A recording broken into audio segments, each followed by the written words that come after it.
ये एक मुश्किल घड़ी है। इस कोरोना ने हमारे सोचने का, हमारे जीने का ढंग ही बदल दिया। लेकिन क्या इस कोरोना में गुनाह का, गुनहगार का और गुनाह करने के तरीके बदल गए थे? ये केस कोरोना काल का एक ऐसा केस है जिसमें एक फितूर था, एक ऐसा फितूर जिसमें इंसानी दिमाग को जैसे एक जहरीले वायरस ने जकड़ लिया और उस वायरस ने इंसानी सोच के समंदर में तूफान पैदा कर दी और फिर से एक अंतहीन गुनाह का पुनर्जन्म हुआ। एक ऐसा गुनाह जिसके इलाज के लिए शायद अभी कोई वैक्सीन इजाद ही नहीं हुआ था। Seema Kumari, the great mathematician, जिन्हें honour of the university award दिया जा रहा है, वो भी उसी कॉलेज के dean, PhD in Hindi, doctor Hansraj Jain के द्वारा। और आज हमें ये बताते हुए बहुत ही खुशी हो रही है कि 27 साल पहले यूनिवर्सिटी की इस टैलेंटेड एंड ब्यूटीफुल गर्ल यानी कि मेरी माँ को प्यार हो गया था। वो भी उसी कॉलेज के dean, the most handsome doctor Hansraj Jain यानी कि मेरे पापा से। और तभी इन दोनों ने कसम खाई कि साथ जिएंगे, साथ मरेंगे।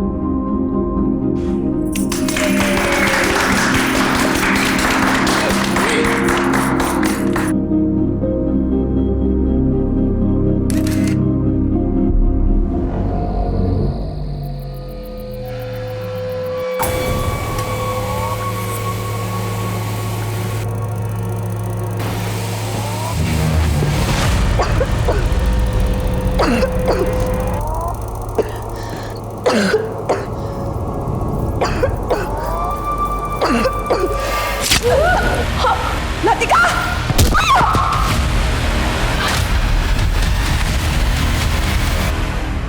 नमस्कार, मैं सोनाली कुलकर्णी क्राइम पेट्रोल सतर्क के इस नए अध्याय में आपका स्वागत करती हूँ। सच कई बार यूं भी चोटिल हो जाता है तो लोग कह देते हैं कि किसी के भलाई के लिए बोला गया झूठ सच से भी बड़ा होता है। झूठ और फरेब के ग्रंथ लिखने वालों ने इस दुनिया में झूठ को भी बड़ा ग्लोरीफाई किया है। और आज के इस दौर में जहाँ झूठ हम सबके जीवन का हिस्सा है, वहाँ अपराधी के झूठ की पराकाष्ठा क्या होगी, इसका शायद ही अंदाजा लगाया जा सकता है। ये एक ऐसा चुनिंदा केस था जिसमें क्रिमिनल फ्रंट फुट पे थे और पुलिस बैक फुट पे। सच और झूठ मानो एक लंबी लड़ाई लड़ते रहे और जिंदगी ने ना जाने कितने लोगों को मात दे दी। It is not only difficult, it is impossible to catch a don like Jaggi. सही बोला ना मैंने? Jaggi, it's so funny. तुम्हें पता है, तुम्हें इंग्लिश सिखाना ना, it's not even difficult, it's impossible. झंड कर रही है? English is a bridge of our love. और अब पुल तोड़ने की कोशिश करी ना तो ठोक दूंगा।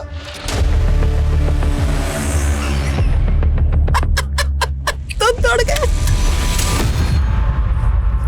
You proudly girl, you throw my gun. If my girlfriend ना होती ना तो ही चलती गाड़ी से तेरे नीचे फेंक देता मैं। ओए, यूटर्न ले रहे। ओए, रुक। यूटर्न लेने की अगर तूने बात करी ना तो मैं तेरी जिंदगी से यूटर्न ले लूंगी, समझा?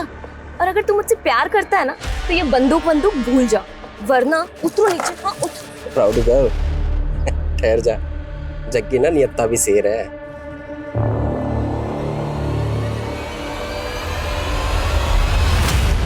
Move, fast.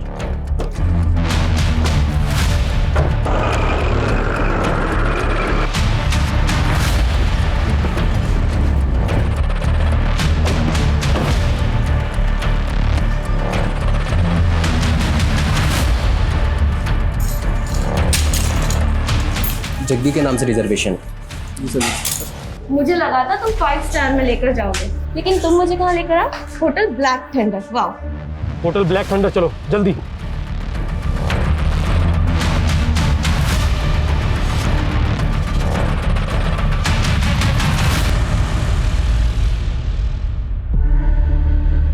जग्गी, मुझे फ्रेश तो होने दो।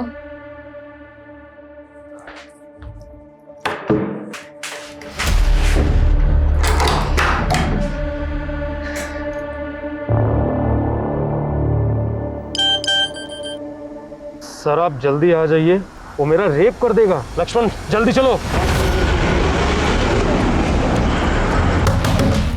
खोलना। अरे शर्मा क्यों रही है? मुझे तेरे साथ नहाना है। नहीं, नहीं जग्गी,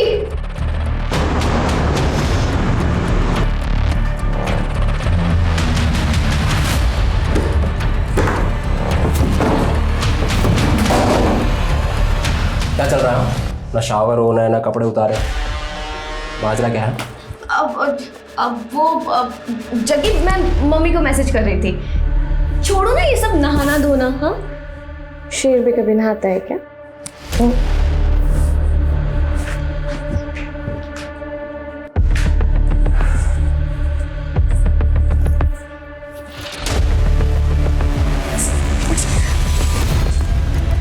जग्गी क्या कर रहे हो?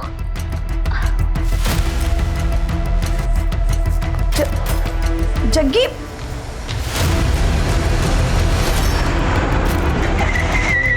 साली धोखा देती है।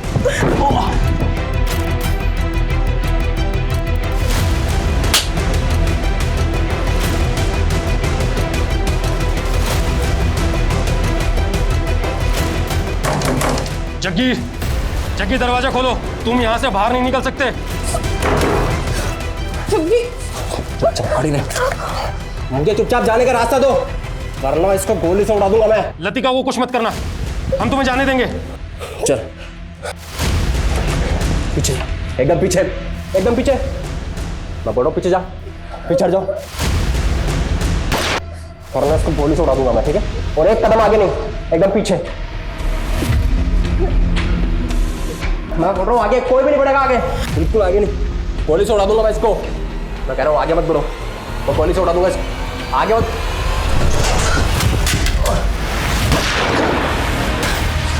Good job Latika, thank you sir. तुमने अपने पहले मिशन में ही अपनी काबिलियत साबित कर दी। लेकिन याद रहे, ये बात किसी को पता नहीं होनी चाहिए कि तुम हमारे लिए काम करती हो। Sure sir. सर मुझे आगे क्या करना है? ओ तेरी, ये सारे अतरंगी वायरस 2020 में ही आएंगे क्या? सिद्धि, कुकर की सीटी लग जाए तो गैस बंद कर देना, मुझे स्टूडेंट की क्लास लेनी ऑनलाइन। अरे मम्मी, 25 अक्टूबर को तो पूरे देश की सीटी बजने वाली है, नया वेब वायरस अटैक जो होने वाला है। अरे बेटा ये सब फेक न्यूज़ है, इस पे ध्यान मत दिया करो तुम। अरे पापा, लेकिन अगर ये न्यूज़ सच निकली तो मैं तो सबको शेयर करूंगी। Good morning everyone. Good morning की बच्ची, कहाँ थी कल से? अरे मम्मी बताया तो था कि नाइट कर्फ्यू में फंस गई थी, इसीलिए मैं अपनी फ्रेंड के घर पे रुक गई। कहीं तेरी ये फ्रेंड तेरा बॉयफ्रेंड तो नहीं है ना? अरे मम्मी, लतिका का कोई बॉयफ्रेंड नहीं है, इसकी लाइफ में सिर्फ सोशल वर्क लिखा है। अरे कैसा सोशल वर्क, 2-2 दिन तक घर से बाहर रहती है। अरे पापा बताया तो था कि हमारा जो ट्रस्ट है ये अलग अलग स्टेट्स में जाके होमलेस लोगों को खाना प्रोवाइड करता है, उसके चक्कर में कभी कभी मुझे भी बाहर रहना पड़ता है। ओ, खाने से याद आया, मुझे भी किसी को खाना देने जाना है। सीधे रुक, पहले कुकर की गैस बंद करके आ। मम्मी मैं ऑलरेडी लेट हो रही हूँ, इस वेब वायरस अटैक से पहले मुझे अपने कंप्यूटर का पूरा डेटा सेव करना है। पापा पापा। अरे सिद्धि, कौन सा वेब वायरस मगर? वेब वायरस बेटा, जो 25 अक्टूबर को पूरे इंडिया की सीटी बजा देगा। फिर से सटक गई है।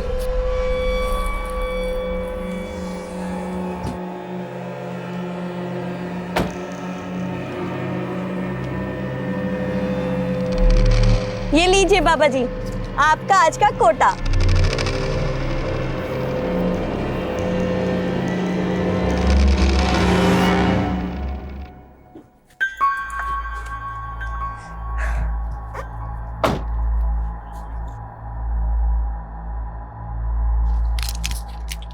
नरेश, मास्क कहाँ है तुम्हारा?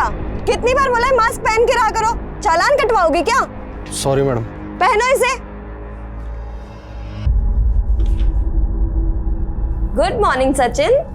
Very good morning Siddhi and congratulation. आज मैंने बैंक से ऐसी सेटिंग करी है कि एक साथ 4 ऑटो लोन अप्रूव हो गए हैं। अब हमारी कंपनी में भी 7-7 कैब होंगी। शाबाश, इसीलिए तो मैंने तुझे अपना वर्किंग पार्टनर चुना है, क्योंकि तू सबसे सेटिंग बहुत अच्छे से करता है। बार बार गाल को टच मत किया कर, अगर मेरी मंगेतर ने देख लिया ना तो शादी नहीं होगी मेरी। तो अच्छा ये ना, अगर तूने शादी कर ली तो फिर तू काम पर ध्यान नहीं देगा। अच्छा बच्चू, हाँ तुमने तो मुझे कभी घास डाली नहीं, लेकिन इतनी मुश्किल से मैंने लड़की पटाई है, उससे भी शादी मत होने देना मेरी।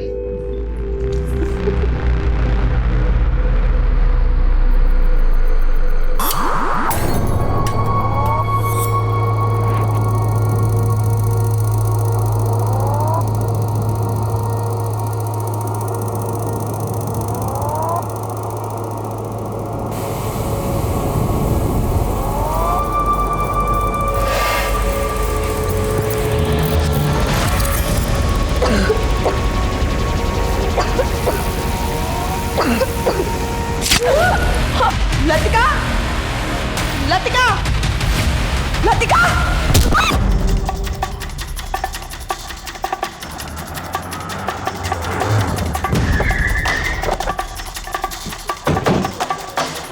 हटिए हटिए हटिए, चलो हटो हटो।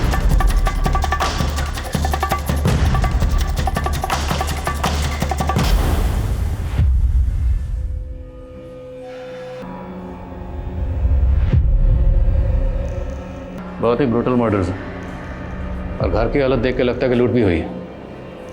इस लड़की का चेहरा बिगाड़ा गया। मर्डर वेपन ढूंढो। Okay sir.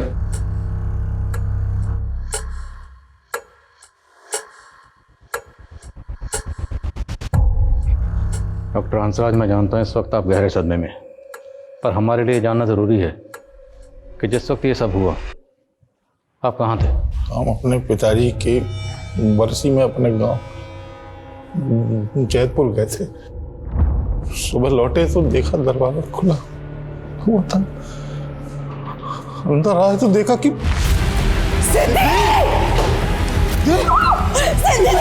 लतिका कहाँ है? लतिका!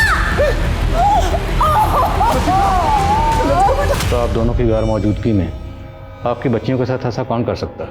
हमें कुछ समझ नहीं आ रहा सर। आपकी एक बच्ची का चेहरा बुरी तरह से बिगड़ा हुआ, शिनाख्त करना मुश्किल हो रहा है। अच्छा, ये दोनों मोबाइल फ़ोन तो रखती होंगी? जी। मोबाइल फ़ोन घर में कहीं नहीं मिल रहे, तो शायद कातिल आपके घर के कीमती सामान के साथ इनके फ़ोन्स भी लेंगे। इनके नंबर्स क्या हैं? और हमें इन दोनों की एक तस्वीर चाहिए, दोनों की।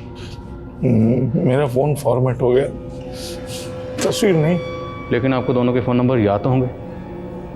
जी। अजय, डॉक्टर हंसराज, ये जो आपके घर का लैंडलाइन है, इसका रिसीवर जब आप घर में दाखिल हुए तो वैसे ही रखा हुआ था या? हम जब अंदर आए तो अपनी बेटी को ऐसे देखा तो कुछ और नहीं देख पा। डॉक्टर हंसराज, संभालिए अपने आप को। अच्छा, आपने बताया कि आपके और आपकी बीवी का फ़ोन फॉर्मेट हो गया। फ़ोन फॉर्मेट कैसे हो गए? 7 दिन पहले हम सबके फ़ोन फॉर्मेट हो गए। पापा देखिए ना, अचानक से मेरा फोन फॉर्मेट हो गया है। तुम्हारा फ़ोन भी फॉर्मेट हो गया? मेरा भी मतलब आपका और मम्मी का भी? हाँ।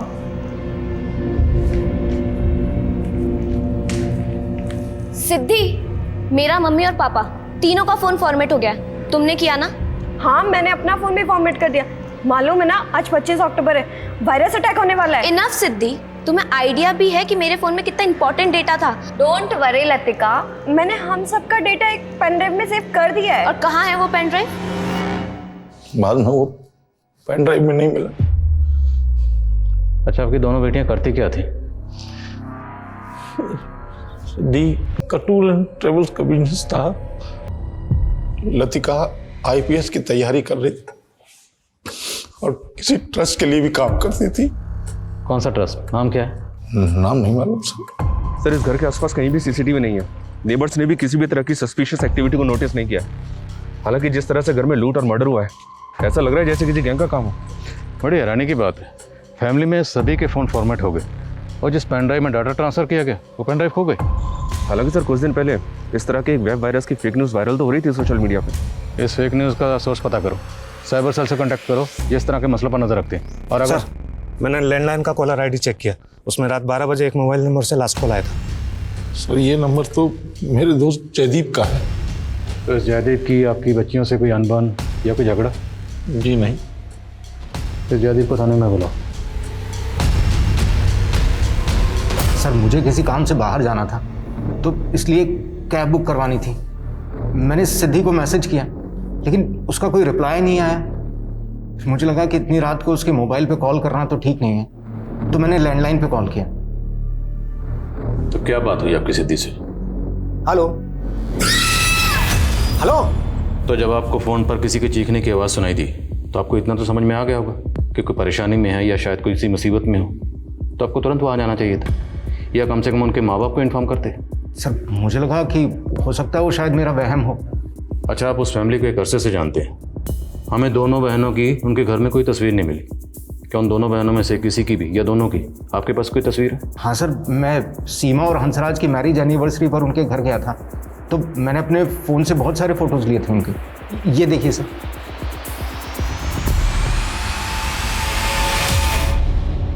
साथ जिएंगे साथ मरेंगे। अरे सिद्धि लतिका, पेरेंट्स के साथ जीने की बात करो, मरने की नहीं, अशुभ होता है। Right uncle, I really wish कि मेरी सारी उम्र मेरी मम्मी पापा को लग जाए। ऐसे नहीं बोलते बेटा, ये आशीर्वाद तो माँ बाप अपने बच्चों को देते हैं, बच्चे अपने माँ बाप को नहीं।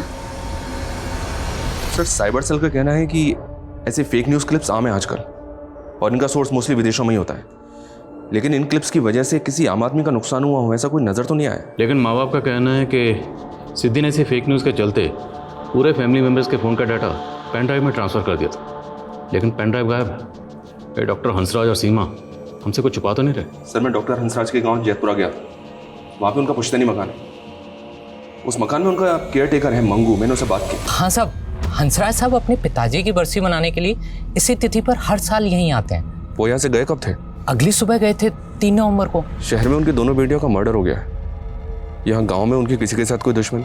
नहीं साहब, वो तो बहुत बड़े अध्यापक हैं, सब लोग यहाँ पर उनका बहुत सम्मान करते हैं। सर डॉक्टर हंसराज की गाँव में शहर में काफ़ी प्रॉपर्टी है, लेकिन ऐसा कोई एंगल नहीं मिला जिससे पता चले कि उनका किसी के साथ कोई डिस्प्यूट हो। लेकिन माँ बाप की गैर मौजूदगी में जयदीप का दोनों बहनों को इतनी रात को फ़ोन करना भी अटपटा लग रहा है। शायद उसकी दोनों पर बुरी नज़र हो।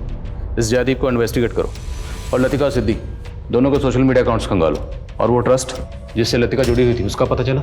जी नहीं सर, अभी तक की इंक्वायरी में तो ऐसे किसी ट्रस्ट का पता नहीं चला है जिससे लतिका जुड़ी हो। हाँ लेकिन एक बात पता चली है, लतिका का अपनी बहन सिद्धि के टूर्स एंड ट्रेवल्स ऑफिस में भी काफ़ी आना जाना था।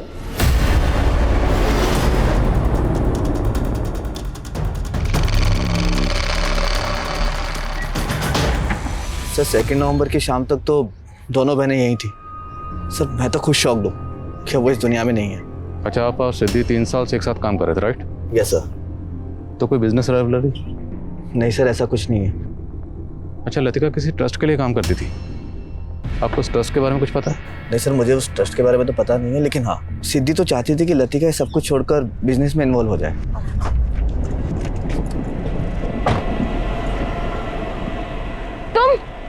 तुम अभी तक यहाँ पे हो? सिद्धि, तुमने अभी तक इसको काम से नहीं निकाला? तुम्हें पता है ना इसने मेरे साथ क्या किया था? लतिका देख, उसने हमसे माफी मांग ली थी, और तुझे पता है ना टूर एंड ट्रेवल्स के काम में ड्राइवर मिलना कितना मुश्किल होता है, तो मैंने माफ कर दिया। लेकिन सर नरेश ने उसके बाद ऐसा कांड किया कि हम सब तो भौचक्के रह गए। नरेश, ये खून किसका है? तुमने इस गाड़ी में कोई कांड किया है? नहीं मैडम, मैंने कोई कांड वांड नहीं किया। वो तो क्या हुआ कि एक सवारी बैठी थी, उसकी उंगली इस दरवाजे में आ गई और कट गई मैडम।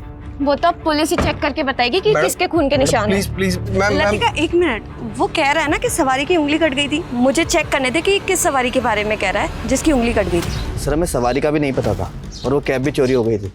हमें लगा कि वो नरेश ने गायब की होगी, लेकिन बाद में पता लगा कि नरेश भी गायब है। तो उस वक्त आपने पुलिस कंप्लेंट की थी? हाँ सर, निर्मल बाग पुलिस स्टेशन के अंदर हमने FIR फाइल की थी, लेकिन सर ना तो कैब मिली ना वो ड्राइवर नरेश।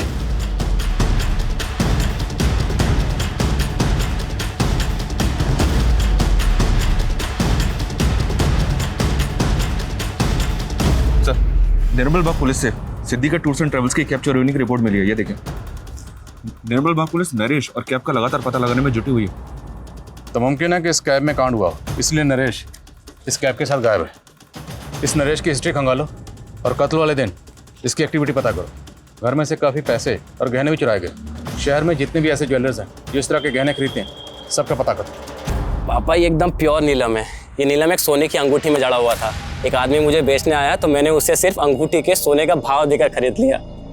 तब तो बेटा ये अंगूठी पक्का चोरी की है। अरे पापा, तो हम कौन सा इसको रखने वाले हैं, हम इसको आगे बेच देंगे और आप देखना इसके कम से कम 1 लाख तो आ ही जाएंगे। अबे जौहरी का बेटा है तू, और इतनी छोटी परख।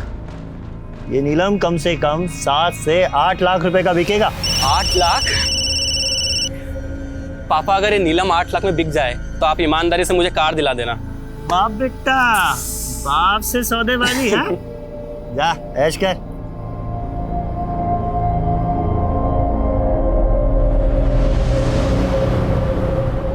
हेलो सर, मैं ज्योत्सना सिंह DMC बैंक से बोल रही हूँ।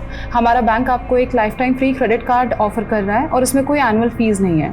देखिए, मेरे पास बहुत सारे क्रेडिट कार्ड है, आई एम नॉट इंटरेस्टेड। लेकिन सर आप डीएमसी बैंक का क्रेडिट कार्ड यूज करेंगे तो आपको उसके बहुत सारे बेनिफिट्स मिलेंगे। फिलहाल तो तुमसे बात करने के अलावा मुझे और कुछ बेनिफिट नजर नहीं आता। सर आप मजाक अच्छा कर लेते हैं। मैं आपकी एप्लीकेशन प्रोसेस कर सकती हूँ? कर सकती हो। Hi sir, this is Joshna. I need your ID proof, pan card and Aadhaar card. आपकी आवाज़ बहुत प्यारी है जोशना।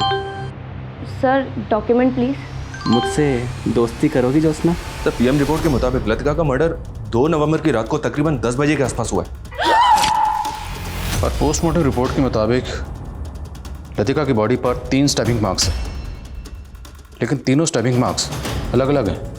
तो क्या लतिका का कत्ल करने के लिए 3 अलग अलग मर्डर वेपन का इस्तेमाल हुआ? लेकिन सर सोचने वाली बात यह है कि कोई भी क्रिमिनल विक्टिम के ऊपर 3 अलग अलग हथियारों से वार क्यों करेगा? लेकिन फिर तीनों स्टैबिंग मार्क्स अलग अलग क्यों हैं?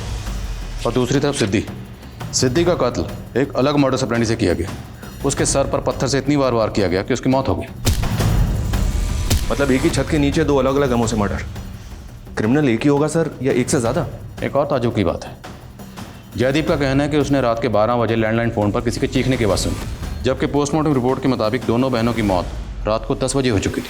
तो 2 घंटे बाद जयदीप ने लैंडलाइन पर किसके चीखने की आवाज़ सुनी? कहीं ऐसा तो नहीं कि जयदीप ने किसी को सुपारी दी थी और फिर किलर से अपडेट लेने के लिए उसने लैंडलाइन पर फ़ोन किया? हालांकि जयदीप के खिलाफ ऐसा कुछ मिला तो नहीं है सर। हाँ, लेकिन एक बात पता चली है, जयदीप हंसराज और सीमा को कॉलेज टाइम से ही जानता था। जयदीप सीमा का क्लासमेट था और हंसराज कॉलेज का डीन। हंसराज और सीमा के बीच अफेयर हो गया, दोनों ने शादी कर ली, लेकिन जयदीप अभी तक कुंवारा है, इसने शादी नहीं की है। You mean jealousy? One sided love? शायद एंगल दूसरा भी हो सकता है सर, क्योंकि जयदीप और सीमा के बीच बातचीत अभी भी हो रही है। बहरहाल जो भी हो, हमें लतिका और सिद्धि के कातिलों का पता लगाना। नरेश के साथ साथ डॉक्टर हंसराज और सीमा पर अपनी नजर रखो।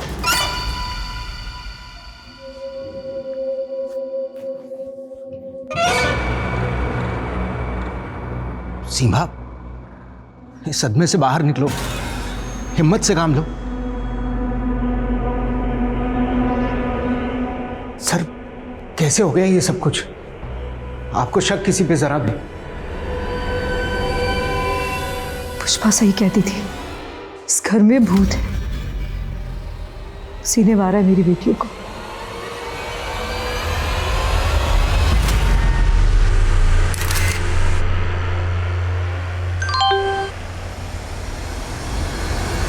कहते हैं जिस कहानी में मोहब्बत नहीं होती उस कहानी में दिलचस्पी नहीं होती, और पुलिस अब इस कहानी में ये दिलचस्प मोड़ ढूंढ रही थी। जयदीप, सीमा और हंसराज का अफेयर और उनके अतीत का भला सिद्धि और लतिका की हत्या से क्या वास्ता हो सकता था? और ड्राइवर नरेश, उसके गायब होने का राज क्या था? और अब इस केस में एक नया नाम सामने आ रहा था, पुष्पा। आखिर कौन थी ये पुष्पा? हमें पता चला है कि आपके यहाँ एक पुष्पा नाम की मेड काम करती थी, जो अचानक काम छोड़कर चली गई। आपने उसके बारे में हमें कुछ नहीं बताया। वो हमारे सर्वेंट क्वार्टर में ही रहती थी, काफ़ी दिनों से काम कर रही थी। एक दिन अचानक कहने लगी कि भाभी मैं जब सर्वेंट क्वार्टर में सोती हूँ ना, मुझे बहुत अजीब अजीब सी आवाज़ें आती है वहाँ पे। मुझे ऐसा लगता है जैसे किसी भूत का साया है वहाँ पे। तुझे कोई वहम हुआ होगा, ऐसे कोई भूत वूत नहीं होता। नहीं भाभी, मुझे कोई वहम नहीं हुआ। अब चलिए मेरे साथ, देखिए वहाँ पे ना अजीब से पैरों के निशान बने हुए हैं। हाँ आइए भैया, ये देखिए। अब आप ही बताइए, इतनी सुबह सुबह यहाँ पे कौन आएगा? अब तो रात को कोई आया था यहाँ, लेकिन कौन हो सकता है? अरे भैया मैं कह रही हूँ ना, ये किसी भूत के पैरों के निशान है। हमें लगा उसकी दिमागी हालत खराब है, अचानक से वो घर छोड़ के चली गई। तब तक काफ़ी पैसा एडवांस हम दे चुके थे उसे। तो आपने पुलिस कंप्लेंट क्यों नहीं की? हमें लगा हमारी काफ़ी सेवा की उसने, अगर अपने डर की वजह से थोड़ा बहुत पैसा लेके भी चली गई तो क्या होगा। ये पुष्पा कहाँ की रहने वाली थी? ये हमारे गांव वाले घर का चौकीदार मंगू की रिश्तेदार थी। वो मंगू के कहने पे उसे हमने काम पे रखा था। और ये मंगू, बोलो सर। निर्मल बाग पुलिस से नरेश की अपडेट मिली है, वो कानपुर में छिपा हुआ था।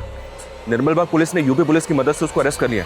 लाओ उसे यहाँ पर। साहब मुझे बोल रहा हूँ, मैंने कुछ नहीं किया साहब। वो जब वो कैब गायब हुई तो साहब मैं डर गया था। मुझे लगा कि सब लोग मुझ पे शक करेंगे, इसलिए मैं भाग गया था साहब। तू भागा इसलिए था क्योंकि तूने कैब में कांड किया था। लतिका ने उस कैब में खून के धब्बे देखे थे। साहब वो तो क्या, एक पैसेंजर की उंगली कट गई थी उस गाड़ी में, और साहब लतिका मैम ने उस बात का बवाल बना दिया और उसका फायदा उठाया उस सचिन ने। सचिन क्या फायदा उठाएगा? सिद्धि मैम लतिका मैम को अपने बिजनेस में लाना चाहती थी, और और सचिन को डर लगने लग गया था कि उसका पत्ता साफ होने वाला है। अब देखिए ना साहब, उन दोनों के मर्डर के बाद में वो अकेला उस कंपनी का मालिक बन के बैठा है। कुमार है? नहीं साहब, मैं सच बोल रहा हूँ साहब। हो सकता है नरेश झूठ बोल रहा, फिर भी सचिन को इन्वेस्टिगेट करो। देखो कंपनी के फाइनेंशियल एंगल्स में कुछ मिलता है क्या? Yes sir. सर मैंने पुष्पा का फ़ोन चेक किया, उसका फ़ोन उसी दिन से बंद है जब से वो गायब है। लेकिन जब उसके सीडीआर चेक किया तो पता चला कि पुष्पा मंगू के साथ काफ़ी टच में रहती है। रोज़ाना 15 से 20 कॉल्स होते हैं दोनों के बीच। साहब मुझे नहीं मालूम कि पुष्पा कहाँ गायब हो गई है। पुष्पा के साथ तेरा रिश्ता क्या है? साहब वो मेरी मौसी की बेटी है। मेरी मौसी के गुजरने के बाद मैंने उसे हंसराज साहब के यहाँ काम दिलवाया था।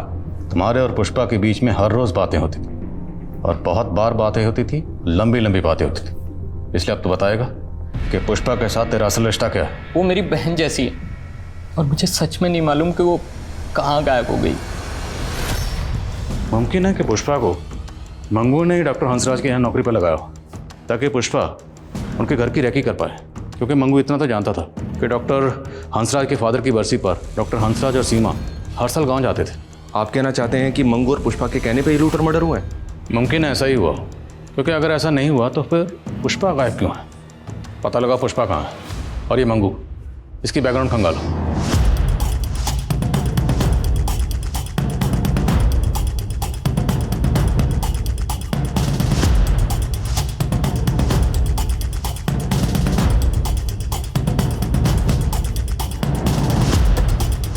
सर ये लतिका और सिद्दी के सोशल मीडिया अकाउंट्स हैं। साइबर टीम ने इन अकाउंट्स को अनलॉक कर लिया है। इनके अकाउंट्स में जो भी मीडिया पोस्ट हैं, जो भी कॉन्टैक्ट्स हैं, साइबर टीम इनके डिटेल्स निकाल रही है। और एक बात सर, सिद्दी की कंपनी की बैंक डिटेल्स निकाली मैंने। हत्या से पहले तक उसके अकाउंट से लगातार काफ़ी कैश विड्रॉ हो रहा था सर, वो भी सेल्फ बेरर चेक पे।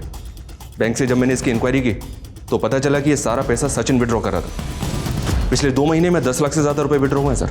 सर पैसा निकालता ज़रूर था, लेकिन सिद्धि मुझे खुद पैसा निकालने के लिए कहती थी। अब सिद्धि तो रही नहीं जिससे हम ये पूछ सकें। हो सकता है सिद्धि को बिना बताए तुम उसके पैसे उड़ा रहे होगे, और जब सिद्धि को ये बात पता चली तुमने सिद्धि को। नहीं सर, मैंने ऐसा कुछ नहीं किया। अच्छा, सिद्धि इतने पैसे क्यों निकलवा रही थी? क्या ज़रूरत थी उसको? सर वो तो मैं क्या जानूँ सर, लेकिन हाँ हो सकता है कि वो लतिका के ट्रस्ट को कुछ डोनेशन दे रही हो। सिद्धि काफ़ी दान पुण्य क्या करती थी। हमारे ऑफिस के बाहर एक भिखारी है जिसे वो हर रोज़ कुछ ना कुछ देती थी। वो तो हम पूछ ही लेंगे। और अगर सर 1 मिनट, आईडी के ऑफिस से फ़ोन आया था, वो बोल रहे हैं कि लतिका उनकी एजेंट थी। Latika ID agent? जी सर। दरअसल आईपीएस के स्टूडेंट्स को हम ऑफिसर्स द्वारा एक स्पेशल क्लास देने का प्रोसेस होता है। लतिका से मैं तभी मिला, वो आईपीएस की तैयारी कर रही थी। उसमें तभी से स्पार्क देखा मैंने। हमें एक जग्गी नाम के क्रिमिनल को पकड़ना था जिसका अंडरवर्ल्ड से कनेक्शन था। लतिका को जग्गी को पकड़ने के लिए मिशन में हमने इस्तेमाल किया था। फिर हमें पता चला कि जग्गी के मर्डर के बाद जग्गी का भाई संदीप लतिका को मारने का प्लान बना रहा था। ये बाकी सभी लोग जग्गी के गैंग के हैं। क्या इन्वेस्टिगेशन के दौरान आपको इन लोगों के चेहरे या इनसे जुड़ी कोई बात पता चली? नहीं, हमें ऐसा कुछ तो नहीं मिला। लेकिन ये लोग अभी कहाँ होंगे, कुछ आइडिया आपको? नहीं, हम भी इनका पता करने की कोशिश कर रहे हैं, बट बी अलर्ट। अगर इनको ज़रा सा भी पता चला कि आप लतिका मर्डर केस को इन्वेस्टिगेट कर रहे हैं तो ये आपकी टीम को हार्म कर सकते हैं। ये जिस तरह से दोनों बहनों को मारा गया उसमें किसी भी तरह की गन का इस्तेमाल नहीं हुआ, जबकि इस तरह के गिरोह तो हथियारों से लैस रहते हैं। फिर भी सर इनका स्ट्रांग मोटिव है लतिका को मारने का। ठीक है, अपनी ओर से तलाश करो इस गिरोह की। और एक्सक्यूज मी सर। व्हाट? ठीक है सर, सचिन ने जिस भिखारी के बारे में बताया था पता चला है कि वो कई दिनों से गायब है।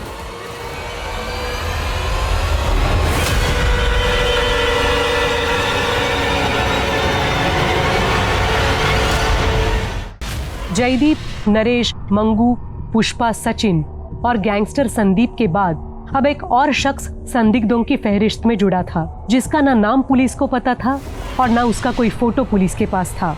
और अब ये केस एक और विचित्र मोड़ लेने वाला था। मैंने चेक किया सर, सिद्दी के सोशल मीडिया अकाउंट में कई अजीब से पोस्ट और फोटोज हैं। उफ करो ना, तूने यह क्या किया? लोगों को सही से अंतिम संस्कार भी नसीब नहीं हो रहा है। सर ये तीसरा पोस्ट भी कोरोना को लेकर है या? इन पोस्ट के साथ साथ मुझे ये तस्वीर कुछ सोचने पर मजबूर कर रही है, जिसमें सिद्दी के हाथ में ये है। सर अगर सिद्दी के हाथ में ये है तो उसके घर में भी होगा, पर हमें मिला नहीं है।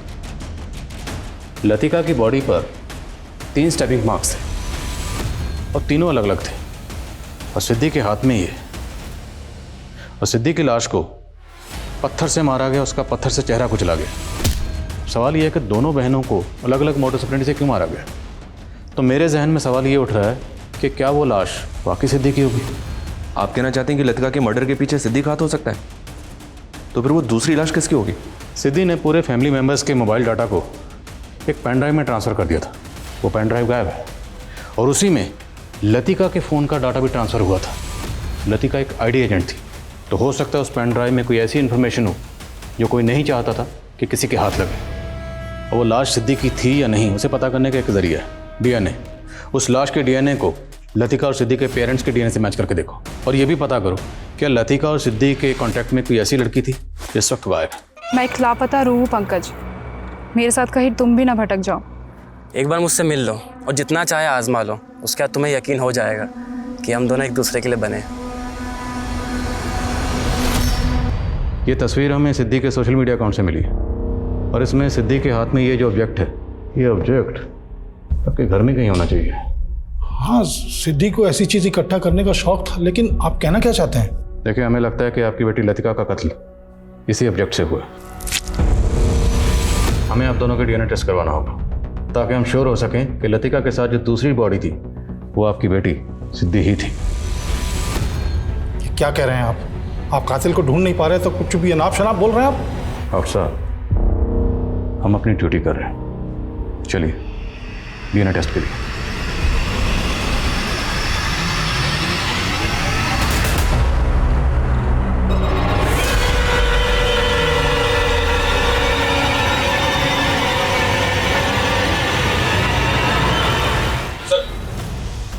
सर, सिद्धि के सोशल मीडिया अकाउंट में एक अकाउंट ऐसा मिला है जिसके साथ सिद्धि रेगुलर टच में थी, लेकिन लतिका और सिद्धि की हत्या के 1 महीने पहले ही ये अकाउंट डीएक्टिवेट हो गया था। किसका अकाउंट है, कुछ पता चला?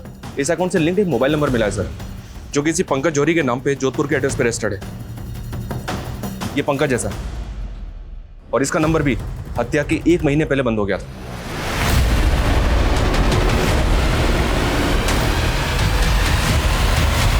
पुलिस अब जिस पंकज की तलाश कर रही थी, दरअसल वो पंकज जयपुर के इस डबल मर्डर केस के सामने आने से 1 महीना पहले रहस्यमय तरीके से मर चुका था। वो डबल मर्डर केस नवंबर 2020 में आया था और पंकज की मौत उससे 1 महीना पहले अक्टूबर 2020 में ही हो चुकी थी। पंकज का केस जोधपुर पुलिस द्वारा इन्वेस्टिगेट किया जा रहा था, जिसकी जानकारी मिलने के बाद जयपुर पुलिस पंकज के पिता माणिक जौहरी से मिली। सर, मुझे नहीं पता और ना ही मुझे लगता है कि पंकज किसी सिद्धि या लतिका को जानता होगा। हमें पता चला है कि पंकज की मौत जहर खाने से हुई थी, लेकिन आप जोधपुर पुलिस से लगातार यही कह रहे हैं कि आपका बेटा पंकज खुदकुशी नहीं कर सकता। तो फिर पंकज को जहर खिलाकर किसने मारा होगा? ये सब उस मनहूस नीलम का प्रकोप है सर। किस नीलम की बात कर रहे हैं? पापा, आप तो ये नीलम 8 लाख में बेच नहीं पाए, लेकिन मुझे एक ग्राहक मिला है जो इस नीलम के 3 लाख रुपए दे रहा है। ठीक है बेटा, जितना जल्दी हो सके इस नीलम को निकाल दो, क्योंकि जब से ये नीलम हमारे पास में आया है तब से मुझे अजीब अजीब ख्याल आते हैं। और हाँ, इसे ज़्यादा छूना मत, इसे बस यहाँ से उठाना और ग्राहक को दे देना। टेंशन मत लो पापा, बस एक बार नीलम की डील हो जाए, उसके बाद आपको एक अच्छी खबर भी सुनानी है। सर, सोशल मीडिया अकाउंट पे 1 अक्टूबर को पंकज और सिद्धि के बीच आखिरी बातचीत नीलम पत्थर को लेकर ही हुई थी, और उसके अगले दिन 2 अक्टूबर को पंकज की मौत हो गई। लेकिन जोधपुर पुलिस को पंकज की बॉडी के पास कोई नीलम पत्थर नहीं मिला। नीलम पत्थर कहाँ गया? और पंकज के फादर का कहना है कि 2 अक्टूबर को पंकज वो नीलम पत्थर 3 लाख रुपए में किसी को बेचने के लिए गया था, और उसी दौरान सिद्धि के अकाउंट से सचिन ने 4 लाख कैश विड्रॉ किया था। सर, कहीं ऐसा तो नहीं कि सिद्धि ने पंकज से वो नीलम खरीदा था? लेकिन सवाल ये है कि पंकज की मौत क्यों हुई? पंकज की मौत का राज क्या है? क्या सिद्धि पंकज की मौत के राज को जानती है, या फिर सिद्धि पंकज की मौत में भी इन्वॉल्व है? सर, मैं आपको पर्सनल नंबर से हाई भेज रही हूँ, आप मुझे रिक्वायर्ड डॉक्यूमेंट्स की फ़ोटोज़ उसमें भेज दीजिए। आइए सर। एक आदमी सुबह यहाँ से गुजर रहा था, तब उसे इस लाश को देखा। मैंने पता किया ये उसी भिखारी की लाश है जिसे सिद्धि रोजाना भीख दिया करती थी। ये देखिए सर, पढ़ो सर, इसकी बॉडी पे कहीं भी एक्सटर्नल इंजरी के मार्क्स नहीं है। फिर भी बॉडी को पोस्टमार्टम के लिए भिजवाओ, पता तो चले नेचुरल डेथ है, ये से किसी ने मारा है? सर सिद्धि से जुड़े एक और इंसान की लाश मिली है। समझ में नहीं आ रहा है कि आखिर ये केस है क्या। देखो इतना तो तय। बोलो। सर वो पुष्पा का कजन मंगू, वो अचानक से कहीं गायब हो गया है। ये मंगू शायद वहीं गया होगा जहाँ पे पुष्पा होगी। किसी भी सूरत में मंगू और पुष्पा दोनों का ठिकाना पता करो।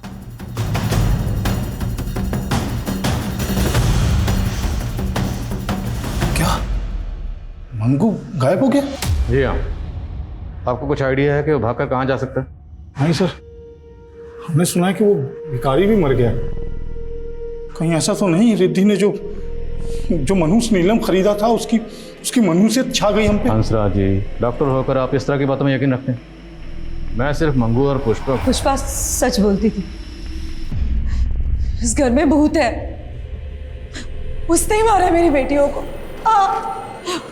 उसने ही मारा मेरी बच्चियों को। हाँ, वो दोनों मर गई, दोनों मर गई। अब मत रो तुम सीमा, हमें भी मरना है। उसने हाँ, हम दोनों भी मर जाएंगे, ज्यादा दिन तक जिएंगे नहीं हम भी।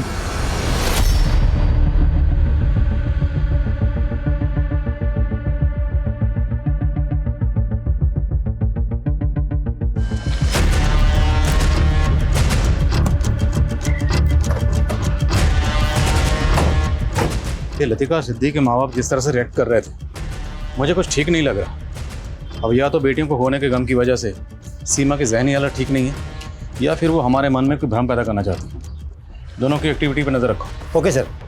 सर जोधपुर पुलिस ने पंकज की मेल आईडी का पता किया। उस मेल आईडी से लास्ट मेल ड्रीम 79 की आईडी पे किया गया, वो भी पंकज की मौत से कुछ टाइम पहले। ये देखिए सर। मेरी मौत के जिम्मेदार तुम हो, तुम।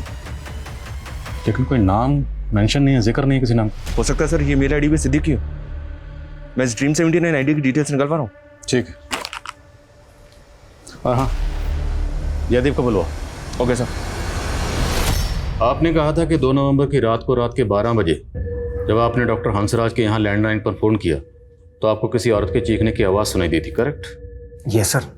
लेकिन उनकी दोनों बेटियों की मौत तो रात के 10 बजे हो चुकी थी, तो उनकी मौत के 2 घंटे बाद आपने किसी औरत के चीखने की आवाज़ कैसे सुनी?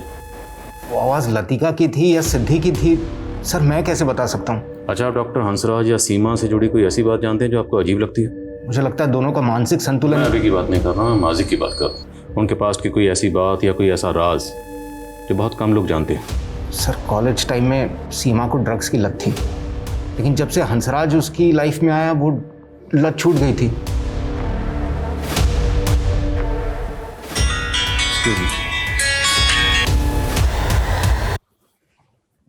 बोलो।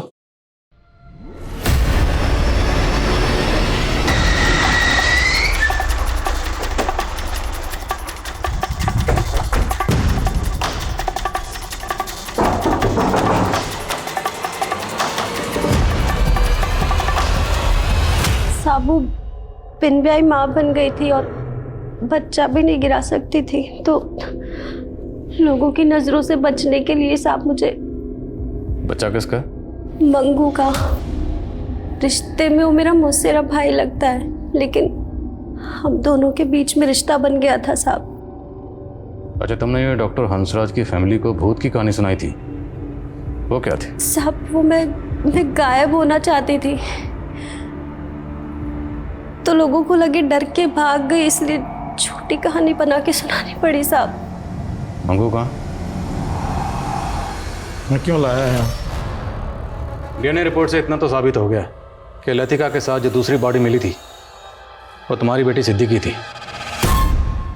अब ये साबित करना बाकी है कि तुम दोनों ये जो नाटक कर रहे हो वो दरअसल नाटक ही है, ताकि तुम दोनों की सज़ा में कोई रियायत ना हो। क्या बकवास कर रहे हैं आप? बकवास तुम कर रहे हो। मंगू हमारी कस्टडी में है, उसने सब बता दिया कि तुम लोगों ने इसे झूठ बोलने के लिए क्यों कहा था। मंगू तुम हमारे वफादार हो, पुलिस कितना भी दबाव दे, कितना भी पूछे, तुम्हें सिर्फ यही कहना है कि 2 अक्टूबर की रात से 3 अक्टूबर की सुबह तक हम लोग जैतपुरा में ही थे। समझ में आया? जी साहब। सिर्फ यही कहना है। ठीक है। और ये सारे दावपेच आपको सिखाएंगे आपकी बेगम सीमा ने। हमें पता चला है कि तुम लॉ के स्टूडेंट रह चुके हैं, या क्रिमिनल लॉयर के अंडर काम भी कर चुके हैं। लॉयर बनने की बजाय ये सब कामों के प्रोफेसर बन गए। कॉलेज से ही ड्रग की लत थी, फिर तुम दोनों ने मिलकर ड्रग लेना शुरू कर दिया ताकि लोगों को ये लगे कि तुम दोनों। हम अपनी बेटी को क्यों मारेंगे? पुष्पा ने सब बता दिया है कि तुम दोनों की बेटियों के बीच में किस तरह के जिस्मानी ताल्लुकात थे जो आपकी नज़र में नाजायज़ थे। अब घर की नौकरानी को ये सब पता था तो माँ बाप को तो पता ही होगा। सिद्धि, मम्मी कर क्या हो तुम दोनों? दिमाग खराब हो गया तुम दोनों का। चुप, बोलना मत। अभी तुम्हारे पापा को बुला कर लाती हूँ मैं। नहीं मम्मी, बात तो सुनो। सिद्धि, बचपन में इन दोनों को जब ऐसे देखा था तो सोचा था नादान है ये लोग। कहा था मैंने, तभी काउंसलिंग करवा लेनी चाहिए थी इन दोनों की। तब हमें अपनी बदनामी का डर था। पापा, ये कोई क्राइम नहीं है। आजकल की सोसाइटी में ये लतिका और सिद्धि ने शायद आपसे माफ़ी भी मांगी होगी। उनकी नज़र में शायद ये रिश्ता जायज़ था और तुम दोनों की नज़र में ये रिश्ता नाजायज़ था। तुम दोनों से ये बर्दाश्त ही नहीं हुआ, इसलिए तुम लोगों ने।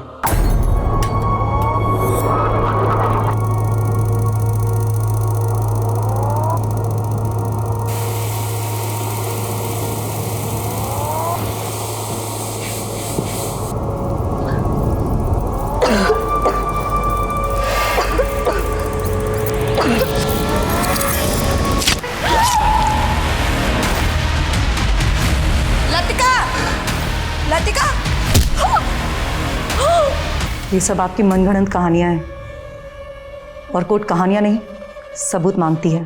वकील साहिबा, अगर आप वकील हैं तो हम भी पुलिस वाले हैं। जब तुम दोनों को कोर्ट में पेश करेंगे ना तो पुख्ता सबूतों के साथ ही पेश करेंगे। बेफिक्र रहिए, चार्जशीट एकदम सटीक होगी। लतिका और सिद्धि के माता पिता पुलिस के आरोपों को बेबुनियाद बताते हुए आज भी कानूनी लड़ाई लड़ रहे हैं। गैंगस्टर संदीप आज भी फरार है, लेकिन ये पता चला है कि मौत से पहले पंकज ने वो ईमेल ज्योत्सना नाम की लड़की को भेजा था जिससे वो 2 अक्टूबर को मिलने वाला था। ज्योत्सना ने दलील दी है कि उसने पंकज से कट ऑफ कर लिया था और वो उससे नहीं मिली। पंकज की मौत को आत्महत्या मान लिया गया और उस भिखारी की मौत लंबी बीमारी के चलते हुई थी। आज भी लतिका और सिद्धि मर्डर केस में पुलिस की दलीलें सच और झूठ की तराजू में झूल रही है। क्या ये हत्याएं सीमा और हंसराज के उस अंधविश्वास का परिणाम है जिसमें कोरोना वायरस कलयुग के अंत का विध्वंसक और सतयुग के पुनरागमन का भ्रम है? क्या हंसराज और सीमा जैसे हाईली एजुकेटेड लोग इस अंधविश्वास में आके अपनी बेटियों का कत्ल कर सकते हैं? ये सवाल आज भी ज्यों का त्यों है। आज के इस दौर में आपराधिक सोच उस आयाम पे है कि वो एक विनाशकारी झूठ को एक ताकतवर सच की झूठी शक्ल दे रहा है और ऐसी आपराधिक सोच को मात देने के लिए पुलिस को अपनी जांच को एक नया पैमाना देना होगा। इसी के साथ मैं सोनाली कुलकर्णी आपसे विदा लेती हूँ। फिर मिलेंगे एक ऐसे ही चौंका देने वाले केस के साथ क्राइम पेट्रोल सतर्क जस्टिस रीलोडेड में। तब तक अपना और अपने परिवार का ख्याल रखिए। आप जानते हैं कि हम सब एक मुश्किल दौर से गुजर रहे हैं। कृपया मास्क पहने, सैनिटाइजर का इस्तेमाल करें और सोशल डिस्टेंसिंग बनाए रखें। देखते रहिए क्राइम पेट्रोल सतर्क। जय हिंद।